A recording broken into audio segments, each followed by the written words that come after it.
สำบายดีพ่อแม่พี่น้อง FC ทุกท่านมื้อนี้ก็มาพบกับข้าพเจ้าคือเก่าหมอบ้านนอกอยู่กับช่องลุมพินีมวยลุมพินีเนาะพี่น้องมาเบิ่งคู่แรกมื้อนี้ใส่เบิ่งกัน3คู่มันๆมาเบิ่งคู่พลังบุญกับพันศักดิ์เอาเอาเอาเลยเริ่มเลยพลังบุญได้นับก่อนพลังบุญได้นับก่อนพลังบุญกับพันศักดิ์ก็ลงไปกองอ้อยเหยาะแล้วพี่น้องไหวบ่ยังเงือกหัวยังสูได้อยู่เพิ่นว่าเอาเลยนับกรรมการนับถึง8สู่ต่อพลังบุญส่งขาวพันศักดิ์ไหวบ่รอดบ่โอ้โหกำลังน้ำแล่นเข้าตั้งหลักได้แล้วบัดนี้คือสิตั้งหลักได้แล้วพันศักดิ์ตั้งหลักได้แลกมัดอย่างดูเดือดศอกกระโดดพันศอกมาแห้งยังหลายพันศักดิ์แห้งยังหลายลุกขึ้นมาสู่ต่อมัดพันศักดิ์เข้าพลังบุญโอ้หวานกับบ่ทันพันศักดิ์ยับเข้ามัดขวามัดขวากอดตีเข่าตีเข่าจากพันศักดิ์กรรมการหัวเหลือมมิลิเนี่ยกรรมการเนี่ยก่อนลุยเนี่ยจะจ้องเข่าพลังบุญล่มบ่เป็นท่าเลยถอยอย่างเดียวได้นับแล้วได้นับค่ำเลยต้องถอยพันศักดิ์บุมัดซ้ายมัดขวามัดซ้ายมัดขวาโอ้ยไปตีสากลจังหวัดดีนี่มัดซ้ายมัดขวาโดนโดนหักแต่มายังบ่นักมันใด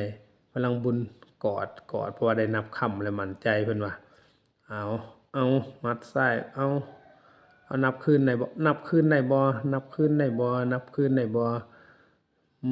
หมดยกพอดีพี่น้องดีใจขึ้นเวทีอีกเจ้าบาทเพราะว่าได้นับค่ำเนาะมาเบิ่งรุ่นนะไพศนาพันศักดิ์ผู้ชนะยังงงกรรมการก็งงพลังบุญแฮงงงคักต่างคนต่างง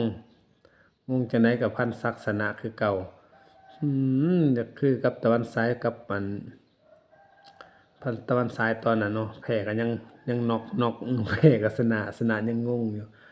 มาต่อกันคู่ที่2ระหว่างวัดสรพลกับมังกรกางเกงสีขาววัดสรพลส่งแดงเนาะมัดแต่คือมวยสากลเนาะวัดสรพล PK แสนไส้มัดซ้ายมัดขวาพี่ร้องมานำมื้อนี้พี่ร้องอยู่ทั้งลุมพี่ร้องอยู่นอกเวทีพลังบุญเฮ็ดมัดซ้ายมัดขวายังบ่โดนจักโดนเป๋ตีเขาเพิ่นมัดขวาเขาติดปากบอกยังไหวบ่เป็นหยังหยาบขาวจดจ้องเตะบ่มีเตะบ่มีแต่มัดบ่จังไดเตะขวาหมูมังกรทุบมังกรเป๋อีกแล้ววัชรพลเป๋อีกแล้วหยับเข้ามังกรเอาจังไดจดจ้องถึกโตครับโดนแล้วมังกรโดนแล้วนี่ลูกกองอ้อยเหยาะบักหลาเอ้ยกองอ้อยเหยาะลุกมาได้บ่ไหวบ่ลุกบ่ไหวบ่กองอ้อยเหยาะนอนบ่ไหวกรรมการบ่ไหวจับไปเลยเอาไปเลยนับ10ตีเขาเพิ่นเนาะเพิ่น